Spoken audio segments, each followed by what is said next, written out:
Dengue, Zika virus போன்று தமிழகத்தில் தீவிரவாதம் பரவி வருகிறது என்று மத்திய இணையமைச்சர் பொன் ராதாகிருஷ்ணன் அவர்கள் நேற்றைக்கு கூறியிருக்கிறார்.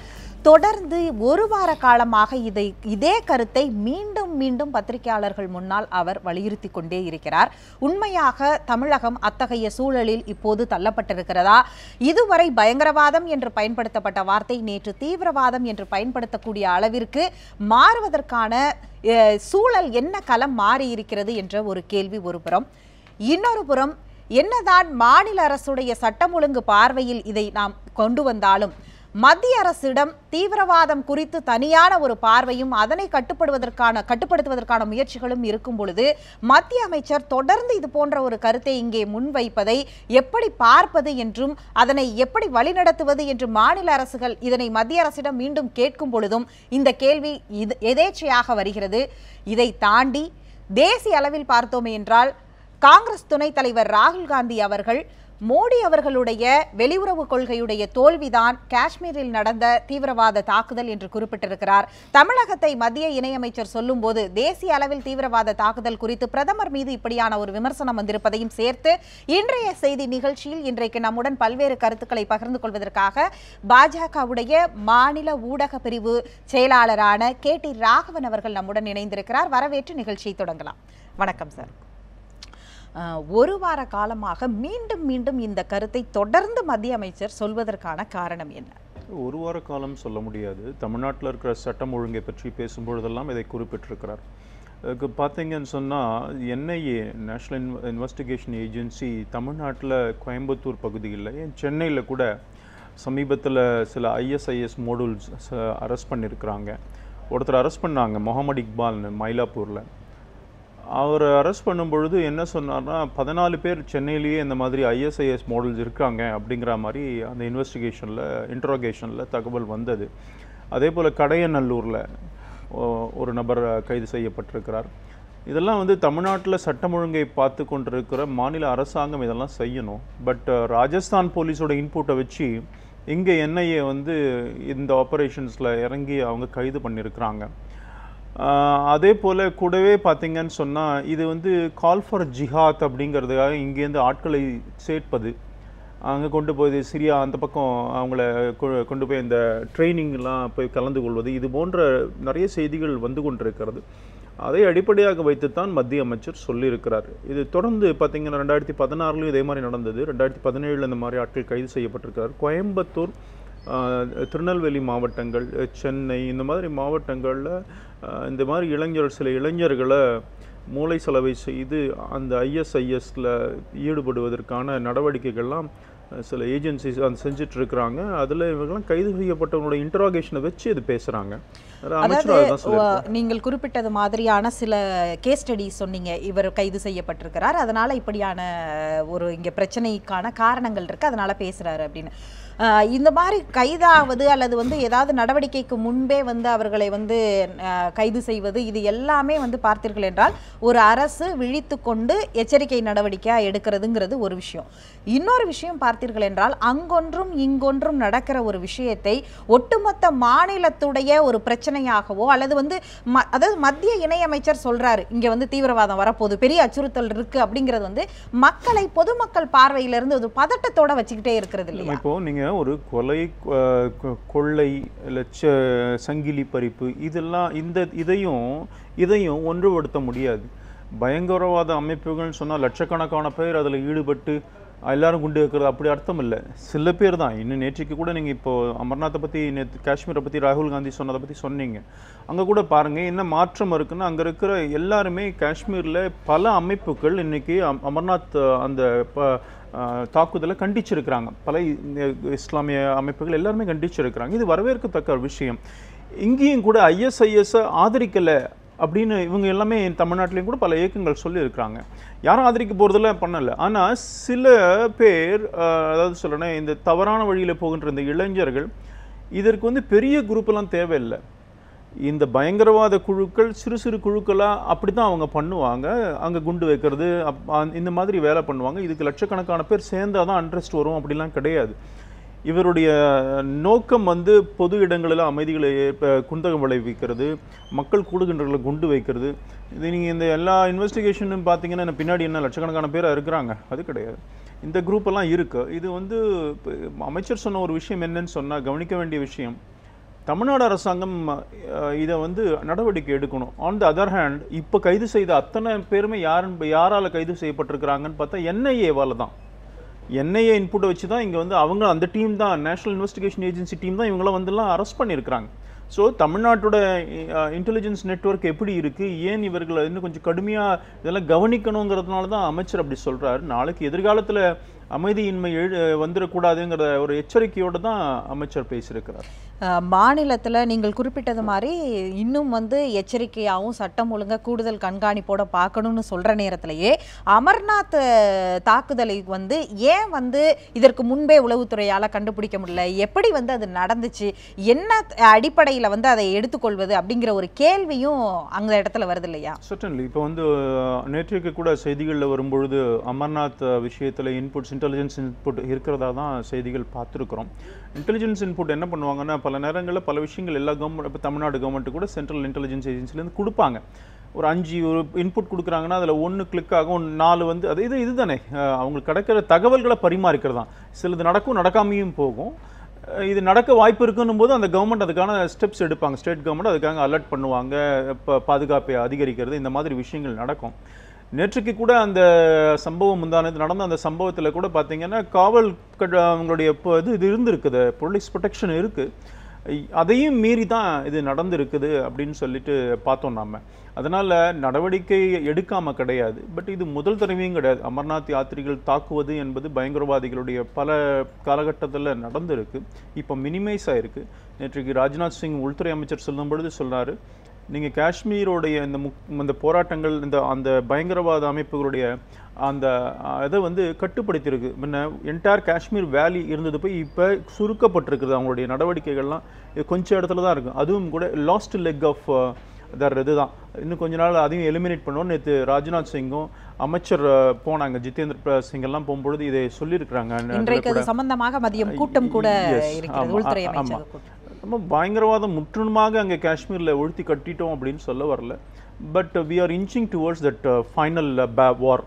ஆனால் நீங்கள் வந்து குறைந்து வந்து கொண்டிருக்கிறதுக்கான காரணங்களை சொல்லும் பொழுதே காங்கிரஸ் துணைத் தலைவர் ராகுல் காந்தி என்ன சொல்கிறார் என்றால், காஷ்மீரில் பிரதமர் மோடியுடைய தவறான வெளியுறவு கொள்கை, இன்னொரு பக்கம் வெளியுறவு கொள்கையுடைய தோல்விதான் அங்கே நடக்கிற தாக்குதல் அப்படிங்கிறதையும், அப்பாவி மக்களுடைய உயிர் வந்து தியாகம் செய்கிறார்கள் இவருடைய அரசியலுக்காக அப்படின்னு அவருடைய ட்விட்டர் பக்கத்தில் குறிப்பிட்டிருக்காரு. அப்படி சொல்லலாம். நான் ஏற்கனவே குறிப்பிட்டது போல் காஷ்மீரில் இன்றைக்கு எப்படி மாறி இருக்குன்னா, பொதுமக்கள், முக்கிய பொறுப்பாளர்கள், நிறைய வந்து அரசியல் கட்சிகள் எல்லாமே இன்றைக்கி 1 or 2 தவிர மீது எல்லாருமே இன்றைக்கு தேசிய நீரோட்டத்தோடு கலந்துருக்கிறாங்க. மிகப்பெரிய பாசிட்டிவ் இம்பேக்ட் நடந்துட்டு இருக்குது அங்கே. இந்த மாதிரி அமர்நாத் இந்த தாக்குதல் போல் பல தாக்குதல் முன்னெல்லாம் நடக்கும்போது ஜஸ்டிஃபை பண்ணவங்கெல்லாம் உண்டு. அங்கே இன்றைக்கி அப்படியே மாற்றம் ஏற்பட்டிருக்கிறது, தேசிய நீரோட்டத்தோடு சேர்ந்து இருக்குது. இதுக்கு உதாரணம் இப்போ கூட சொல்ல முடியும். ஜிஎஸ்டி வந்து வந்து 370 அங்கே இருக்குது.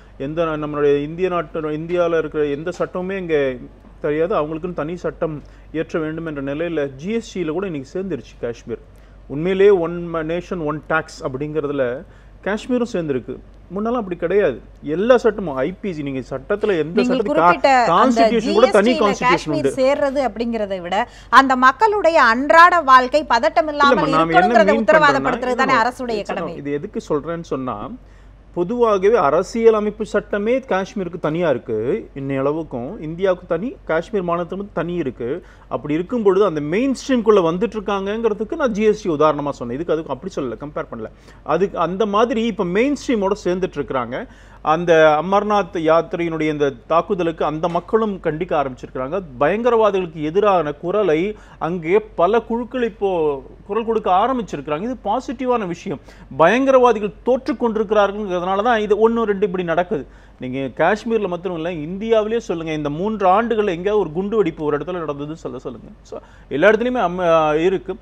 இது லாஸ்ட் லெக்கில் இருக்கிறாங்க. அதுவும் கூட கூடிய விரைவில் முடியடிக்கப்படும்ங்கிறது ராஜ்நாத் சிங் நேற்று உள்துறை அமைச்சர் தெளிவாக சொல்லியிருக்கிறாங்க. நாம தொடர்ந்து பேசலாம். தற்பொழுது மாநில சட்டம் ஒழுங்கு எப்படி இருக்கிறது என்பது குறித்து அதிமுக அம்மா அணியிலிருந்து CR சரஸ்வதி அவர்கள் நம்முடன் இணைந்திருக்கிறார். வணக்கம் மேடம். தொடர்ந்து மத்திய அமைச்சர் இங்கு அதை எப்படி குறிப்பிடுகிறார்னா, ஒரு வைரஸ் போன்ற மிக வேகமாக தாக்கக்கூடிய பரவக்கூடிய டெங்கு ஜிகா வைரஸ் போன்று பயங்கரவாதம் இங்கே பரவி கொண்டிருக்கிறது என்று தொடர்ந்து இந்த கருத்தை முன்வைத்துக் கொண்டே இருக்கிறார். அப்ப மாநிலத்துடைய சட்டம் ஒழுங்கு எப்படி இருக்கிறது? பாரதிய ஜனதாவை பொறுத்த வரைக்கும் மத்தியில் இருக்கக்கூடிய மாண்புமிகு அமைச்சர்கள் ஒரு கருத்தையும் மாநிலத்தில் ஒரு கருத்தையும் வழக்கமா சொல்லிட்டு இருக்காங்க. திரு சுப்பிரமணியம் சாமி அவர்கள் தமிழ்நாட்டை பற்றி நல்ல செய்திகளை சொல்றாரு. சமீபத்தில் மாண்புமிகு அமைச்சர் வெங்கையா நாயுடு அவர்கள் தமிழ்நாட்டுக்கு வந்திருந்தப்போ முதலமைச்சர் நிகழ்ச்சியில் கலந்து கொண்ட போது தமிழ்நாடு மிக சிறப்பாக அரசாங்கம் பணியாற்று என்பதை அவர்களை சேர்ந்த மாண்புமிகு வெங்கையா நாயுடு சொல்லிட்டு போயிருக்காரு. இப்பொழுது மாண்புமிகு அமைச்சர் பொன் ராதாகிருஷ்ணன் சொல்றாங்க, நான் நேற்று மாட்டிறைச்சி விவகாரத்தில் வடநாட்டில் நடந்த கலவரங்களை பார்க்கும் போது தமிழ்நாட்டில் இந்த மாதிரி ஏதாவது நடந்ததா? பழனியில் பிரச்சனை ஆரம்பித்த போது உடனே கட்டுப்பாட்டுக்கு கொண்டு வரப்பட்டுச்சா இல்லையா? தமிழ்நாட்டுல அப்படி என்ன ஜிகாஸ் வைரம் போல அப்படி என்ன சட்டம் ஒழுங்கு இங்க மோசமா இருக்கிறத அவர் கொஞ்சம் கூட மாண்புமிகு அமைச்சர் விளக்கமா சொல்லியிருக்கணும். நான் இன்னொரு சின்ன விஷயம், நேற்றுக்கு நீங்க விவாதித்த விஷயம்தான் இருந்தாலும் தமிழ்நாட்டை பத்தி பேசும்போது அதை நான் மரியாதைக்குரிய அமைச்சர்கிட்ட கேட்க விரும்புறேன். பிக் பாஸ் நிகழ்ச்சியில் திரு கமலஹாசன் அவர்கள் சேரி மக்களை பற்றி அவ்வளவு சேரி கலாச்சாரம்னு பேசுறது இது வரைக்கும் அவர் மறுக்கல, அது தவறுன்னு சொல்லல. இந்த சேரி மக்கள் என்பது என்ன அவ்வளவு மோசமான நிலைமையா? இன்னைக்கு நான் ஒண்ணு சொல்றேங்க, பணக்காரங்களை விட அபார்ட்மெண்ட் மேடம் அது வேறொரு நிகழ்ச்சி, அது வேறொரு நிகழ்ச்சிக்கான பதில். தமிழ்நாட்டை பத்தி சொல்லும் போது எல்லாம் கேட்கணுங்க. அபார்ட்மெண்ட்ல இருக்கிறவங்க அடுத்த வீட்டுல யார் இருக்காங்கன்னே தெரியாது, கொலை நடந்தா கூட உள்ள போய் கேட்க மாட்டாங்க. ஆனா சேரி மக்கள் அவ்வளவு ஒத்துமையா இருக்காங்க. அதை பற்றி ஒரு கமலஹாசன் சொல்லும் போது மாண்புமிகு மத்திய அமைச்சர் அதை கேட்கணும். நீங்க எப்படிங்க ஒரு மக்களை தனிப்பட்ட முறையில் சேரி பிஹேவியர்னு சொல்லி, அதாவது தமிழ்நாட்டை மேடம் நாம நிகழ்ச்சியோட வேற இடத்துக்கு போறோம். நாம நிகழ்ச்சிக்குள்ள இன்றைக்கு சட்டம் ஒழுங்கு பத்தி மட்டும் பேசுவோம், மற்றொரு இடத்துல அதை பத்தி நாம பேசலாம். இல்ல அவங்க சொல்றதுக்கான ஒரு சில காரணங்கள் இருக்கு மேடம். கொஞ்சம் பாதிக்கப்பட்ட சட்டம் ஒழுங்கு பிரச்சனை இல்லையா? அதுதான் நான் கொஞ்சம் கேள்வியை உள்வாங்கிட்டு நீங்க தொடர்ந்து அதோட தொடர்பு படுத்தி பேசுங்க. அதாவது இப்ப இங்க KT ராகவன் அவர்கள் வரிசையாக பட்டியலிட்டார்கள். ISIS உடன் தொடர்பு இருக்கக்கூடிய நிதி வழங்கியதாக பிடிக்கப்பட்டதா இருக்கட்டும், மாவோயிஸ்டுகளாக இருக்கக்கூடியவர்கள்னு சொல்லி பிடிப்பட்டதாக இருக்கட்டும். இன்னும் சொல்ல போனால் இது பாஜக மட்டுமில்லை, தமிழ் மாநில காங்கிரஸ் தலைவர் GK வாசன் அவர்கள் தமிழகத்துல இதே மாதிரி பயங்கரவாதம் இப்பொழுது பெருக ஆரம்பித்திருப்பதை உடனே கண்காணித்து கட்டுப்படுத்தணும்னு ஒரு 4 நாளுக்கு முன்னாடி அறிக்கை கொடுத்திருக்கிறார். நேற்றைக்கு விடுதலை சிறுத்தைகள் கட்சியுடைய தலைவர் தொல் திருமாவளவன் இந்த கருத்தை முன்வைச்சிருக்கிறார். அவரும் அறிக்கை கொடுத்திருக்கிறார். அப்ப இங்க பிரச்சனை இருக்கு அப்படிங்கறத கட்சிகள் எல்லாமே ஒத்துக்கொண்டிருக்கின்றன அப்படின்னு தானே அர்த்தம்? ஒத்துக்கொண்டிருக்கலாமா? அவங்களோட கருத்துக்களை சொல்லி இருக்கிறாங்க. ஆனால் அப்படி கண்டுபிடிக்கப்பட்ட 2 பெண்கள் உடனே போலீசால கண்டுபிடிக்கப்பட்டாங்களா இல்லையா? ராகவன் சொன்னது போல வடநாட்டுல குண்டுவெடிப்பு இல்லை அப்படின்னு சொல்லாத மாதிரி தமிழ்நாட்டில் குண்டுவெடிப்பும் கிடையாது, ஜாதி மத கலவரமும் கிடையாது. எங்க அம்மாவுடைய அரசு அனைத்தையும் கட்டுப்பாட்டுல வச்சிருக்கு. உடனடியாக அவர்கள் கண்காணிக்கப்படுறாங்க, உடனடியாக அவங்க பிடிக்கப்படுறாங்க. எந்த விதமான கலவரங்களும் தமிழ்நாட்டுல நடக்கல. ஜிகாஸ் வைரம் போல மாண்புமிகு அமைச்சர் சொல்வதை போல தெருவுக்கு ஒரு கலவரமோ, ஊருக்கு ஒரு கலவரமோ, மாவட்டத்துக்கு ஒரு கலவரமோ இங்க நடக்கல.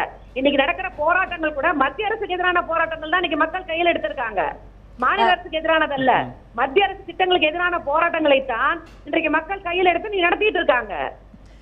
மேடம் அப்படியே தொடர்பிலே இருங்க. உங்களிடம் ராகவன் சார் ஒரு கேள்வியை முன்வைக்கிறார். நான் கேள்வி கேட்கல, நான் கேள்விலாம் கேட்கல. இங்க பாருங்க, பயங்கரவாத அமைப்புகளுடைய தமிழ்நாட்டில் இந்த மாதிரி ISIS தொடர்போடு சில விஷயங்கள்ல சில பேர் அதில் சிக்கியிருக்கிறாங்கன்னு சொல்லும் பொழுது NIA இங்கே சொல்லும்போது சொன்னாங்க தமிழ்நாடு அரசாங்கம் எங்களுக்கு ஒத்துழைப்பு கொடுத்துக்கிட்டு தான் சொல்கிறாங்க. இது குற்றம் சொல்லலை, தமிழ்நாடு அரசாங்கத்தை குற்றம் சொல்லவில்லை. நாம் கவனிக்க வேண்டிய விஷயங்கிறது தான் இது. மத்திய அமைச்சர் கூட ஒரு காஷியஸாக வார்ன் பண்ணுறாரு, பாருங்கள் இது மாதிரிலாம் இருக்குது, நம்ம உடனடியாக அதை நடவடிக்கை எடுக்கணும் அப்படிங்கிறதான் சொல்கிறாரே தவிர அவங்க முதலமைச்சரையோ தமிழ்நாடு அரசாங்கத்தை குற்றம் சொல்லலை. பட் கவனிக்க வேண்டிய விஷயம் நம்ம இது வரைக்கும் கவனிக்க தவறுறோம். ஆனால் கவனிக்க வேண்டிய விஷயம் இது இருக்கிறது. இது எதிர்காலத்தில் வேகமாக பரவிச்சுன்னு சொன்னால் தமிழ்நாட்டுடைய சட்டம் ஒழுங்கை பாதிக்குங்கிறது தான் பாயிண்ட்.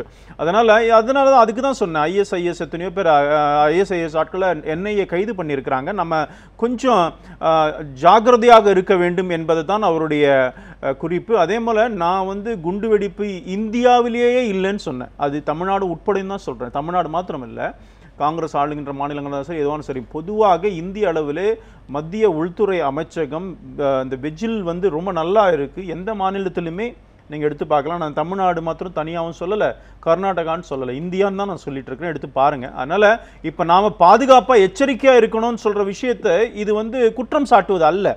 நம்ம எல்லாருமே சேர்ந்து எச்சரிக்கையாக இருக்கணும்னு தான் சொல்கிறோம். அதுக்கு தான் இதெல்லாம் நான் சொல்லி காமிச்சேன். இதெல்லாம் நடந்திருக்கு, இவங்கெல்லாம் கைது செய்யப்பட்டிருக்கிறாங்கன்னு. மேடம் அதே அதாவது சகோதரர் ராகவன் அவர்கள் குற்றம் சாட்டலைங்கிற துணியில அமைச்சர் சொன்னதா சொல்றாங்க. ஆனால் நீங்க எல்லா ஊடகங்களும் என்ன எப்படி அதை வெளிப்படுத்துறாங்க? மத்திய அரசு சேர்ந்த அமைச்சர் இன்னைக்கு மாநில அரசு குற்றம் சொல்றாரு, இன்னைக்கு இங்க சரியில்லைன்னு சொல்றாரு, இங்க வந்து வேகமா பரவுதுன்னு சொல்றாரு. அந்த குற்றச்சாட்டு போலதான் துணி இன்னைக்கு எல்லா பத்திரிகையிலும் எல்லா ஊடகங்கள்லயும் வருது. இங்க பாருங்க, ஸ்டேட் அதாவது லா அண்ட் ஆர்டர் ஸ்டேட் கண்ட்ரோலுங்க, லா அண்ட் ஆர்டர் ஸ்டேட் கண்ட்ரோல்ல இருக்கு. நீங்க சொல்லுங்க, பயங்கரவாதிகள் அமைப்புகளை சார்ந்த ISIS பயங்கரவாதிகளை தமிழ்நாட்டில் கைது பண்ண ஒருத்தரை கூட ஸ்டேட் போலீஸ் கைது பண்ணல. NIA தான், தேசிய புலனாய்வு நிறுவனம் தான் இங்கே வந்து கைது பண்ணாங்க. அதுவும் ராஜஸ்தான் போலீஸ் கொடுத்த இன்புட்லாம் வச்சு இங்கே கைது பண்ணியிருக்கிறாங்க. கேரளாவில் பிடிச்சவங்க சொன்ன இன்புட்டை வச்சு கோயம்புத்தூரில் கைது பண்ணுறாங்க. அப்போ தமிழ்நாடு போலீஸ்க்கு அது தெரியாதா? அவர்கள் தானே முன்னெச்சரிக்கையாக முதல்ல நடவடிக்கை எடுத்திருக்கணும். இதுக்காக சென்ட்ரல் போலீஸ் வந்த அப்புறம் NIA வந்த அப்புறம் தானே அந்த நடவடிக்கை எடுத்திருக்கு. அப்போ எங்கே குழப்பம், எங்கே பிரச்சனை இருக்கு? அப்ப எந்த அளவுக்கு சீரியஸா தமிழ்நாடு அரசாங்கம், தமிழ்நாடு காவல்துறை அதை கவனிச்சிருக்கு? இல்லையே, கோயம்புத்தூர்ல சமீபத்துல ஒரு வருஷத்துக்கு முன்னாடி சில பேரை கைது பண்ணலையா அவங்க தீவிரவாதிகள்? அந்த அவர்கள் கைது செய்தது NIA, அவர்கள் கைது செய்தது நேஷனல் இன்வெஸ்டிகேஷன் ஏஜென்சி. கேரளாவில் பிடிக்கப்பட்டவர்கள் சில பேர் சொன்ன வச்சு NIA தான் கைது பண்ணாங்க. கடையனூர்ல NIA தான் பண்ணாங்க. சென்னையில மயிலாப்பூர்ல முகமது இக்பாலை கைது பண்ணது NIA, நேஷனல் இன்வெஸ்டிகேஷன் ஏஜென்சி. அந்த கைது பண்ண நபர் தான் சொல்றாரு 14 பேர் சென்னையில மாடல்ஸ் ISIS மாடல்ஸ் இருக்காங்கன்னு சொல்றாரு. அதனால எச்சரிக்கையா இருக்கணுங்க தான் நம்ம சொல்றோம். நானும் எல்லாரும் சேர்ந்து தானே நம்மளாம் எல்லாரும் சேர்ந்து ஒர்க் பண்ணாதான் அந்த லா அண்ட் ஆர்டர் கண்ட்ரோல் பண்ண முடியும். எச்சரிக்கிறோம், எச்சரிக்கையா இருப்போம், ஒரு முன்னெச்சரிக்கை நடவடிக்கையா எடுப்போம் அப்படின்னு சொல்றாங்க. நீங்கள் இங்க குறிப்பிடும்போது சொன்னீங்க. இல்லம்மா, இல்ல சுஜிதா, நான் அதை வந்து குற்றம் சொல்லல, குற்றம் சொன்னாங்க நான் சொல்ல வரல. ஆனா அதே சமயத்துல நீங்க வடநாட்டை கம்பேர் பண்ணும்போது தமிழ்நாட்டில் அந்த அளவுக்கு வடநாட்டுல கம்பேர் பண்ணல. நான் இந்தியா முழுக்க சொல்றேன். அரசு மாடுகளை வாங்க போகும்போது நடந்தது என்ன? நம்முடைய தமிழக அதிகாரிகளுக்கும் அந்த வண்டியை கொண்டு போனவங்களும் நடந்த விஷயம் என்ன? இன்னைக்கு ஒரு வடநாட்டுக்காரங்களா தமிழ்நாட்டுல தாக்கப்படுறாங்களா? அவங்களுக்கு ஏதாவது பிரச்சனை இருக்கா? ஆனா ஒரு தமிழர்கள் ஒரு ராஜஸ்தான்ல போயிட்டு அரசாங்க முறையில் முறைப்படி அந்த மாடுகளை வாங்கிட்டு வர முடியல. அப்படி மேடம், நீங்கள் குறிப்பிட்டது போன்று அந்த மாதிரியான பிரச்சனை எல்லாம் தமிழ்நாட்டுல இல்ல, மற்ற மாநிலங்கள்ல இருக்கு. மத்திய அரசுக்கு எதிராக தான் இங்க போராட்டங்கள் நடக்கிறது என்று சொல்லும் பொழுது, அப்படி என்றால் மத்திய அரசை மாநில உரிமை சார்ந்து தற்போதைய அரசு எந்த இடத்தில் நிலைப்பாட்டில் மாறுதலையோ முரணான கருத்தையோ வைத்திருக்கிறது இல்லையே. இங்க மாநில அரசும் மத்திய அரசும் ஒற்றுமையா இருக்கிறதுக்கான எல்லா தோற்றங்களும் இருக்கிறது. எல்லாவற்றிற்கும் ஆதரவு, அதாவது குடியரசுத் தலைவர் தேர்தல் வரைக்கும் ஆதரவு கொடுப்பது வரைக்கும் எல்லாம் ஒற்றுமையா இருக்கும் பொழுது, இப்ப நீங்க போராட்டங்கள் வந்து மத்திய அரசை நோக்கி தான் நடக்குதுங்கும் போது, அப்ப மாநில அரசுடைய மாநில உரிமை சார்ந்த கேள்வி இல்லம்மா. அதாவது ஒரு மத்திய அரசை சார்ந்துதான் எல்லா மாநில அரசும் இருக்கு சுகிதா. நிச்சயமாக மக்களுக்கு தேவையானதை மத்திய அரசு தான் மாநில அரசுக்கு கொடுக்கணும். ஆகவே மத்திய அரசை ஒற்றுதான் ஒரு மாநில அரசு இருக்கும், நிச்சயமா இருக்கும். அதை நான் தப்பாவே சொல்லணும், அதுதான் இருக்க வேண்டும். ஒரு இன்னைக்கு கான்ஸ்டிட்யூன்ஸா மத்திய அரசு தான் மாநில அரசுக்கு கொடுக்கணும். இன்னைக்கு நீட் தேர்வுல சில விளக்க கேட்டுக்கிட்டு இருக்கோம், அதை மத்திய அரசு கொடுக்கணும். GSTல சில விஷயங்களுக்கு நீங்க தள்ளுபடி பண்ணுங்க, ஜவுளியில இருந்து உணவகத்துல இருந்து கேட்டுக்கிட்டு இருக்கோம், அதை நிச்சயமா மத்திய அரசு பண்ணணும், அது இல்லைன்னு சொல்லல. அதே நேரத்தில் தமிழகத்தில் ஒரு தீவிரவாதம் இல்லாத நிலையில் அது ஜிகாஸ் வைரஸ் போல பரவுகிறது என்பதை மாண்புமிகு அமைச்சர் சொன்னதைத்தான் நாங்கள் இன்னைக்கு திரும்பி பதில் சொல்லிட்டு இருக்கோம். வேற நிச்சயமாக மத்திய அரசை குறை சொல்லணும். அவங்க எப்படி எங்களை குறை சொல்லணும்? கண்டிப்பாக மேடம், அவ்வளவு பெரிய வார்த்தையை ஏன் பயன்படுத்த வேண்டும்ங்கிற கேள்வியை முன் வச்சிருக்கீங்க. தொடர்ந்து நாம் பேசலாம். நிகழ்ச்சியில் பங்கேற்று உங்களுடைய கருத்துக்களை பகிர்ந்து கொண்டதற்கு மிக்க நன்றி. மத்திய அமைச்சர் வந்து ஒரு பதட்டத்தை உண்டு செய்து கொண்டே இருக்கிறார், இது வந்து ஒரு பூதாகரமாக்கி கொண்டே இருக்கிறார், அங்கொன்றும் இங்கொன்றும் கைது செய்வது அப்படிங்கிறதான் CR சரஸ்வதி அவங்க சொல்றாங்க. மாநில அரசு மீதான ஒரு பதட்டத்தை உண்டு செய்கிறார் மக்களிடம் அப்படின்னு. அதுதாங்க சொல்கிறேன். நீங்கள் வந்து செயின் பறிப்பு வேறு, இது வேறு, இது பயங்கரவாதம். ரெண்டுத்தையும் நம்ம புரிஞ்சுக்கிட்டோம்னா இந்த கேள்வி வராது. நீங்கள் வந்து இதில் நம்பர் முக்கியம் இல்லை, இதனுடைய நெட்வொர்க் முக்கியம். 14 பேர் சென்னையிலே இருக்கிறாங்கன்னு சொன்னால் 14 பேர் என்ன பண்ணுவாங்க? அப்படிலாம் இல்லை. அவங்க என்ன அவங்களுடைய இது சோஷியல் அண்ட்ரஸ்ட்டை ஈஸியாக க்ரியேட் பண்ண முடியும் அந்த நெட்வொர்க்கு. அதனால தான் இது சீரியஸான விஷயம். NIA டைரெக்டாக அதில் இறங்கியிருக்கிறாங்கன்னு நான் சொன்னேன். ஒன்று புரிஞ்சுக்கணும், ஜிஹாத், கால் ஃபார் ஜிஹாத் அப்படின்னு சொல்லும் பொழுது அவங்களுடைய எண்ணமே நீங்கள் ஐஎஸ்ஐஎஸ் வந்து இப்போது காஷ்மீரில் ஒரு டிஎஸ்பி இறந்துட்டாங்க, ஐயூப்னு கொண்டுட்டாங்க. நேற்றுக்கு பத்திரிகையில் வந்திருக்கு, அது ஐஎஸ்ஐஎஸ் கிளைம் பண்ணியிருக்கு, நாங்கள் தான் கொண்டோங்கிறாங்க. நீங்கள் வந்து ரம்ஜான் பீரியடில் பாகிஸ்தானில் தொழுகை நடக்கும்பொழுது குண்டுவெடிப்பு, ஈராக்கில் தொழுகை நடக்கும்போது, ஆப்கானிஸ்தானில் குண்டுவெடிப்பு, அங்கெல்லாம் யார் இருக்கிறாங்க? எல்லாம் இஸ்லாமிய சமுதாயத்தை சார்ந்தவர்கள் தான் இருக்கிறாங்க அந்த நாட்டில். ஆனால் அங்கேயும் குண்டுவெடிப்பு இருக்குது. அதுவும் தொழுகை நடத்தும்போது மசூதியில் குண்டு வெடிக்கிறாங்க. யார் செய்யறது? கடைசியில் இந்த ஐஎஸ்ஐஎஸ் தான் கிளைம் பண்ணுறாங்க. அவங்களும் இஸ்லாமிக் ரேடிக்கல் இஸ்லாமிய பேன் இஸ்லாமிக் மூவ்மெண்ட்டை கொண்டு வரணும்னு சொல்லிட்டு இஸ்லாமியர்கள் வழிபடுற மசூதியிலேயே போய் குண்டு வெடிக்கிறாங்கன்னா, இந்த இவங்களை போன்ற ஆட்களுடைய ஜிஹாதி காலுங்கிறது இஸ்லாம் இல்லாத நான் இஸ்லாமிக் கம்யூனிட்டி மட்டும் பாதிக்காது, இஸ்லாமிய சமுதாயத்தை கூட அது பாதிக்கிற ஒரு விஷயம் தான். பல நாடுகள் அதை பார்த்துட்டு தான் இருக்கும். அதனால நம்ம அப்படி புரிந்துக்கணும். நாட்டுடைய பாதுகாப்பை பற்றி பேசிட்டு இருக்கிறார் மத்திய அமைச்சர்னா, ஒரு பாரதிய ஜனதா கட்சியோட ஒரு முக்கிய பொறுப்பாளர்கள் பேசுறதுக்கும் ஒரு மத்திய அமைச்சர் பேச நிச்சயமா இருக்கும். அவருக்கு நிறைய இன்புட் இருக்கும். கண்டிப்பா மத்திய அமைச்சர் சொல்லும் பொழுது காஷியஸ் நோட்ல சொல்றாரு, நாம வந்து இதை எச்சரிக்கையா இருக்கணும்னு சொல்லும் பொழுது அதை வந்து ஒரு குற்றம் சாட்டுன்னு எப்படி சொல்ல முடியும்? நாங்க இப்படி சொல்றேன், அப்படி பார்த்தா எங்க ஆட்சி மத்தியில் ஆகுது. நீங்கள் கேட்டீங்க, ராகுல் காந்தி கேட்குற மாதிரி இந்த மாதிரி நடந்திருக்கு, நீங்கள் தானே காரணம், அதே மாதிரி சொல்லிட்டு போகலாமே. அப்படி இல்லை இது. அதனால் நாம் புரிந்து கொள்ள வேண்டிய விஷயம், எச்சரிக்கையாக இருப்போம். தமிழ்நாட்டில் இந்த மாதிரி ஜிஹாதி மூமெண்ட் எல்லாம் கர்பு பண்ணணும். இது இந்துக்களுக்கு மாத்திரமல்ல, இஸ்லாமியர்களின் கூட பாதிக்கிற ஒரு அமைப்புகள். இந்த மாதிரி அமைப்புகள், அதாவது எல்லா அமைப்புகளுமே வந்து இன்னும் சொல்ல போனா காஷ்மீர் சம்பவத்திற்கு, காஷ்மீரை வந்து இருக்கக்கூடிய பிரிவினைவாத இயக்கங்கள் கிலானி உட்பட அவர்கள் எல்லோருமே இதற்கு வந்து எதிர்ப்பு தெரிவித்து அவர்களுடைய எல்லாருமே அந்த கட்டத்துல வந்து நிற்கிறாங்க. அதாவது தீவிரவாதத்தை யாரும் ஆதரிக்க போவதில்லை, யாருமே அங்கே ஆதரிக்க மாட்டாங்க. ஆதரிச்சவங்க தான் இன்னைக்கும் பண்ணிட்டு இருக்கிறாங்க. அவர்களை தவிர மீது இயக்கங்கள் அதை புரிந்து கொண்டிருக்கிறாங்கிறேன். ஏன்னா பாதிப்பு கடைசியில் திருப்பி அவர்கள் மீதே வந்து விழுது. நீங்க வந்து யாரோ ஒரு இந்த சமுதாயத்தை சார்ந்தவர், நம்ம சமுதாயத்தை சார்ந்தவன் ஆதரிக்க போய் அங்கேயே குண்டு வைக்கிறாங்கன்னும் போது அவங்களுடைய இன்டென்ஷன் என்னன்னு பாருங்கிற அதுதான் சொல்ல வரோம். இப்படி அமைச்சர் சொல்லுவது ஜிஹாதி மூவ்மெண்ட் அதிகமா இருக்குன்னு சொல்லுவது ஏதோ ஒரு சமுதாயத்துக்கு எதிரான கருத்து கிடையாது. அந்த குரூப் எல்லாம் அதிகமா வளர்ந்தால் எல்லாருக்கும் தான் பாதிப்பு, இந்துக்களுக்கும் பாதிப்பு, இஸ்லாமியர்களுக்கும் தான் பாதிப்பு. அதனால இது அமைதியின்மை ஏற்படுத்துங்கிறது தான் சொல்றாரு. தவிர இதை சரி செய்யணும்னு பேசணுமே தவிர இதில் அரசியல் பார்க்க வேண்டிய அவசியம் இல்லை. அதாவது விடுதலை சிறுத்தைகள் கட்சியுடைய தலைவர் தொல் திருமாவளவன் என்ன சொல்கிறார்னா, மதத்தையும் சாதியையும் முன்னிறுத்தி இளைஞர்களை பிளவுபடுத்துவதனால்தான் பயங்கரவாதம், தீவிரவாதம், மாவோயிஸ்ட் அப்படின்னு இவர்கள் போவதற்கான ஒரு காரணமாக இருக்கிறது. இது அரசுகள் தான் இதை சரி பண்ணணும் அப்படிங்கிறத முன்வைக்கிறார். அதாவது இதை செய்வது யாருன்னு பார்க்கணும். நாட்டில் வந்து மத ரீதியாக அரசியலை முன்னெடுத்தது யாருன்னு பார்க்கணும் முதல்ல.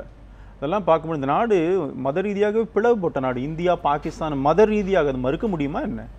அதெல்லாம் ஒழுங்காக செஞ்சிருப்பாங்கன்னு சொன்னால் இந்த பிரச்சனை இருந்திருக்காது. மத ரீதியாக அதே போல் மத ரீதியாகத்தான் தேர்தல்களெல்லாம் சந்திக்கிறது. இதெல்லாம் காங்கிரஸ் நேரடியாக குற்றம் சாட்ட வேண்டும் என்று சொன்னால் காங்கிரஸ் தான் குற்றம் சாட்டுவேன். முதலேருந்து பார்த்தீங்கன்னா தெரியும், வேட்பாளரை நியமிக்கிறதுலேருந்து இப்போ நாங்கள் உத்தரப்பிரதேசில் ஜெயிச்சிருக்கோம். என்ன கேள்வி வந்தது? நீங்கள் இஸ்லாமிய சமுதாயத்தை சார்ந்தவர் ஏன் நிற்க வைக்கல, அவரை ஏன் நிற்க வைக்கல, இவரை ஏன் நிற்க வைக்கல? இப்போ நாங்கள் என்ன சொல்கிறோம், நாங்கள் பிஜேபியோடைய கேண்டிடேட்டு, பிஜேபியோட உறுப்பினரை நிற்க வைக்கிறோம். இஸ்லாமியர்கள் பெரும்பான்மையா இருக்கிற மீரட் பகுதியிலே அதுதான் அடையாளமே, இந்தியாவுடைய பேஸே அதுதான் இல்லையா? நான் யாரும் இல்லைன்னு சொல்லல. மீரட் பெரும்பான்மையாக இஸ்லாமியர்கள் அதிகமாக இருக்கிற, அவங்க நினைச்சா ஒருத்தர் வெற்றி பெற முடியுங்கிற இருக்கிற பாப்புலேஷன் இருக்கிற இடத்துல பிஜேபி வின் பண்ணியிருக்கிறாங்களே. நீங்கள் சொல்கிற இதெல்லாம் அங்கே சொல்லாமல் இருந்திருப்பாங்க. காங்கிரஸ் பிரச்சாரத்தில் வெற்றி பெற்றுமே அந்த மக்கள் ஆதரிச்சாங்களே. அங்கே இருக்கிறவங்கலாம் புரிஞ்சிட்டு இருக்கிறாங்க. 324 சீட் உத்தரப்பிரதேசில் வந்திருக்குன்னு சொன்னால் இஸ்லாமியர்கள் 18-20% இருக்கிற யூபியில் 324 சீட்ஸ் வருதுன்னா சாதாரண விஷயம் இல்லை. அவங்களுடைய ஆதரவு இல்லாமல் வெற்றி பெற்றிருப்போம். நீங்க பிரிக்க பாத்தீங்க, அவங்க அதை ரியலைஸ் பண்றாங்கங்கற. அதனால தான் மாற்றம் பண்ணி அப்ப அவங்களுக்கும் இந்த அதிகாரத்தில் சம பங்கு கொடுக்கிறதுங்கற இடத்துலயே நாம யோசிக்கணும் இல்லையா? பிரதமர் மோடியினுடைய ஒரு விஷயத்தை தான் சொல்றேன். அவர் குஜராத் முதலமைச்சரா இருக்கும்போது கேட்டாங்க, பத்திரிகையாளர் கேட்டாங்க, நீங்க கிறிஸ்தவர்களுக்கு என்ன பண்ணிருக்கீங்க? ஒண்ணும் பண்ணல. இஸ்லாமியர்களுக்கு என்ன பண்ணிருக்கீங்க? எதுவும் பண்ணல. இந்துக்களுக்கு என்ன பண்ணிருக்கீங்க? பண்ணல. ஆனா நான் செய்தது 6 கோடி குஜராத்திகளுக்குன்னு சொன்னார். அதே தான் இன்றைக்கு பிரதமருடைய ஒவ்வொரு வார்த்தைகளும் எடுத்து பாருங்க. 125 கோடி இந்தியர்கள் தான் அவர் பேசுறாரு. நாங்க இஸ்லாமியர்கள் தனியா பிரிச்செல்லாம் பேசல. இந்துக்கள் தனியாக பிரித்து பேசலை. இஸ் பிரைம் மினிஸ்டர் ஃபார் 125 கோடி மக்களுக்கான பிரதமர். அதாவது நம்மளுடைய இந்திய அரசியலமைப்பு சட்டமே தேர்தலில் நிற்கும் பொழுது அந்தந்த குறிப்பிட்ட மதத்தினருக்கு குறிப்பிட்ட சாதியினருக்கு என்று தொகுதிகளை பிரிப்பதை நம்ம ஒரு அரசியலமைப்பு சட்டம் ஏத்துக்குது, வைத்திருக்கிறோம். அதாவது பன்முகத்தன்மையோடு மதம் என்ற அடிப்படையில் நான் சொல்றது எல்லாரையும் சேர்த்து தான் சொல்றேன். அதாவது இப்ப நீங்க சொன்னீங்க இல்லையா, அங்க மெஜாரிட்டி முஸ்லிம்ஸ் இருக்கிறாங்கிற ஒரு கால்குலேஷனுக்கு நம்ம வர்றோம் இல்லையா, அப்ப அங்க வந்து என்ன அதிகாரத்தை பகிர்ந்து கொடுத்திருக்கிறோம் எல்லா மதத்தினருக்குங்கிற கேள்வி. ஒரு விஷயம் பாருங்க, எல்லாரையும் ஒன்றா நினைக்கும் போது இந்த பிரிவினை வரப்போதில்லை. ஒன்றா இருக்கணும் தானே நினைக்கிறீங்க. ஜாதி பாகுபாடற்ற மத பாகுபாடற்ற ஒரு சமுதாயம் உருவாக்கணும்னு சொல்லிட்டு நீங்க இப்படி பேசுவது எப்படி சரின்னு சொல்ல. கான்ஸ்டிடியூஷன்ல மத ரீதியாக எந்த சட்டமன்ற பார்லிமெண்ட் இடஒதுக்கீடு கிடையாது, அது தெரிஞ்சுக்கோங்க. ப்ரீ இண்டிபெண்டன்ஸ்ல இருந்தது, பிரிட்டிஷ் பீரியட்ல சில இடத்துல இருந்தது, இப்போ அது கிடையாது. இந்த வந்து அந்த பட்டியலினத்த சமுதாயத்தை சார்ந்தவர்களுக்காக அதே மாதிரி ட்ரைபல் பாப்புலேஷன் அவங்களுக்காக இருக்கிறது, ஐடென்டிஃபைடு கிளாஸ்லாம் இருக்குது, அவங்களுடைய வாழ்க்கையை இது பண்ணணுங்கிறதுக்காக இருக்குது. இந்த பொறுத்த வரைக்கும் நாம் என்ன சொல்கிறோம்னா, நம்முடைய டைரக்ஷன் எப்படி இருக்கணும், எல்லாருக்குமான ஒரு அரசாங்கமாக இருக்கணும். மீண்டும் மீண்டும் இதையே சொல்லி என்ன பண்ண போகிறோம்? நீங்கள் வந்து மதம்னு மதத்தையே ஒரு கொடுத்துட்டு அந்த மதம் வளர்ந்துட்டா. சச்சர் கமிட்டி ரிப்போர்ட் என்ன சொல்லுது, ரங்கநாத் மிஸ்ரா கமிட்டி ரிப்போர்ட் என்ன சொல்லுது, இன்றைக்கும் கூட இஸ்லாமிய சமுதாயத்தை சார்ந்தவங்களுடைய வாழ்க்கை தரம் படிப்புலையும் சரி, அவங்களுடைய தொழிலையும் சரி, இந்த வேலைவாய்ப்புலையும் சரி ரொம்ப கீழே இருக்குன்னு சொல்கிறது. இதுக்கு யார் காரணம்? நம்ம வந்து உண்மையிலேயே அவங்களுடைய வாழ்க்கைக்கு அவங்களுடைய சமுதாய முன்னேற்றத்துக்கு எது தேவைன்னு இல்லாமல் அவங்கள ஓட்டு வங்கியாக பார்த்ததுனால தான் இன்னைக்கு எந்த கமிட்டி ரிப்போர்ட் வந்தாலும் இஸ்லாமிய கிறிஸ்தவ சமுதாயத்தினுடைய ரிப்போர்ட்டுன்னு கொடுத்தாலும் இதை தான் சொல்லிட்டு இருக்கிறாங்க. அப்போ இது யாரை குற்றம் சாட்ட வேண்டியது? நான் என்ன சொல்ல, குற்றம் கூட யாரையும் சாட்ட வேண்டாங்க, ரியாலிட்டிக்கு வாங்க. சரி, இது வரைக்கும் இப்படி இருந்து அந்த சமுதாயத்துக்கு நம்ம இப்படியே வைத்திருக்கின்றோமே, நம்ம அவங்கள வளர்த்து விட வேண்டாமா, அவங்களுடைய வாழ்க்கை தரம் உயர வேண்டாமா, அதற்கு என்ன செய்யணும்னு ஏதாவது யோசிக்கணும் இல்லை? மீண்டும் அவங்களுடைய வாக்கு வங்கியா பார்க்கும்போது அந்த பிரச்சனை வருது. அவர்களும் வளர்ந்து இந்தியான்னு சொன்னாங்க. தமிழ்நாடு வளர்ந்தாதான் இந்தியா வளரும், கர்நாடகா வளரணும், காஷ்மீர் வளரணும், எல்லாம் சேர்ந்ததான் இந்தியா வளரணும். அதே மாதிரி இங்க இருக்கிற இஸ்லாமியர்கள், இந்துக்கள், கிறிஸ்தவர்கள் எல்லா சமுதாயம் வளரும் போது தான் ஒரு நாடு நல்ல வர முடியும். பன்முகத்தை நான் இந்திய அரசியலமைப்பு சட்டம் ஏத்துக்கொண்டதுன்னு சொன்னது வந்து பன்முகத்தன்மை தான் இந்தியா அப்படிங்கிற சாதிய ரீதியாக மத ரீதியாக நான் வந்து இடஒதுக்கீடுங்கிற அடிப்படையில் சொல்லல. அந்த பன்முகத்தன்மை எல்லா மதத்தினருக்கும் வேட்பாளருக்கான அந்த உரிமையும் தகுதியையும் வழங்கக்கூடிய இடத்துல அந்த இடத்துல இருந்து தான் நான் அந்த கருத்தை முன் வச்சேன். மற்றொரு ஒரு விஷயம் வந்து டிமானிட்டைசேஷன் அறிவிக்கும் பொழுது குறிப்பிடப்பட்டது வந்து இதன் மூலமாக தீவிரவாதம் ஒளிந்துவிடும் அப்படின்னு சொல்லப்பட்டது.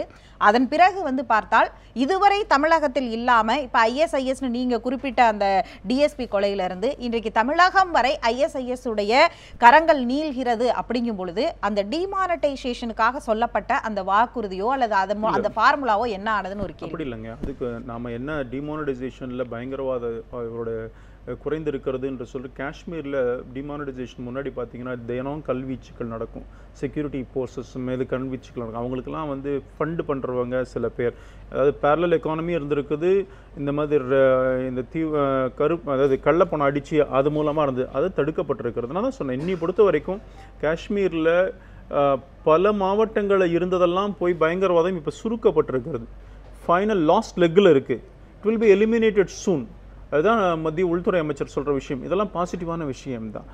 நீங்கள் சட்டம் ஒழுங்குன்னு சொல்லும்பொழுது தனிப்பட்ட நபர்களுடைய சில விஷயங்கள் அப்படின்னு பார்க்குறது, மொத்தமாக சட்டம் ஒழுங்கு அப்படின்னு பார்க்கும்பொழுது எது அதிகமாக இருக்குது எது குறைவாக இருக்குதுன்னு பார்க்கணும். இங்கே பொறுத்த வரைக்கும் நாம் இந்த பிடித்த ஆட்கள் 14 பேரோ 20 பேரோ இது எந்த அளவுக்கு ஆபத்துகளை ஏற்படுத்த வாய்ப்பு இருக்குது கட்டுப்படுத்தும் தான் சொல்கிறோம். இப்பவும் சொல்கிறேன், இந்தியாவில் ISIS வந்து பெருசாக வந்து கிளைகளை பரப்பி மக்களோட ஆதரவோடு அது வாய்ப்பு கிடையாது. ஆனால் இருக்கிற இவர்கள் ஏதாவது பண்ணிட போறாங்க, இவங்களை செக் பண்ணுங்க. இது டிமானிட்டைசேஷன் வந்து அதாவது 2000 ரூபாய் நோட்டுக்கு நீண்ட கியூல பேங்க்ல நாம் நின்று கொண்டிருக்கிற நேரத்துல தான் காஷ்மீர்ல LOC பகுதியில 3 கேம்பை இந்திய ராணுவம் வந்து தீவிரவாதிகளுடைய கேம்புகளை வந்து துப்பாக்கி சூடு நடத்தினாங்க. அவர்களை வந்து அந்த இடத்துல இருந்து தப்பி போன பிறகு பார்த்தப்ப அங்க 2000 ரூபாய் நோட்டு இருந்து எடுத்தாங்க அந்த இடத்துல. அதாவது எந்த தீவிரவாதம் ஒளின்னு சொன்னமே புது 2000 ரூபாய் நோட்டு சாமானியருக்கு கிடைக்காத நேரத்தில் அங்கே கிடைச்சுங்க. இதெல்லாம் அப்போ நம்ம பார்த்தோம், நிறைய இந்த மாதிரி சொன்னீங்க, இங்க இருக்கு அங்க இருக்குன்னு. பாருங்க, அரசாங்கம் ஒரு முடிவு எடுத்திருக்கு. எக்ஸெப்ஷன்ஸ் ஒரு நாட். இது ஏதோ ஒரு இடத்துல நடந்த ஒரு சம்பவத்தை வைத்துக்கொண்டு இது இப்படித்தான் இருக்குன்னெலாம் பூதாகரமா பேசுவதற்கு ஒண்ணுமில்லை. காஷ்மீரில் இருக்கிற கிரவுண்ட் ரியாலிட்டி உங்களுடைய இப்போ நீங்கள் தொலைக்காட்சின்னு அங்கே இருக்கிற தொலைக்காட்சிகளோ உங்களுக்கு தெரிந்த பத்திரிகையாளர் நண்பர்கிட்டையோ கேட்டு பாருங்கள். இன்றைக்கு காஷ்மீருடைய நிலைமை இருக்குது. காஷ்மீர்னு சொன்னாங்க எல்லாருக்கும் நம்ம என்ன பிக்சர் கொடுக்குறோம், ஜம்மு காஷ்மீர் முழுக்க பிரச்சனை இருக்குன்னு கிடையாது. ஜம்மு காஷ்மீர் மாநிலத்தினுடைய 15% தான் காஷ்மீர் வேலி, 25% ஜம்மு, லடாக் தான் அதிகமான ஏரியா. இந்த லடாக்லேயும் ஜம்முலையும் என்றைக்கும் பிரச்சனை கிடையாது.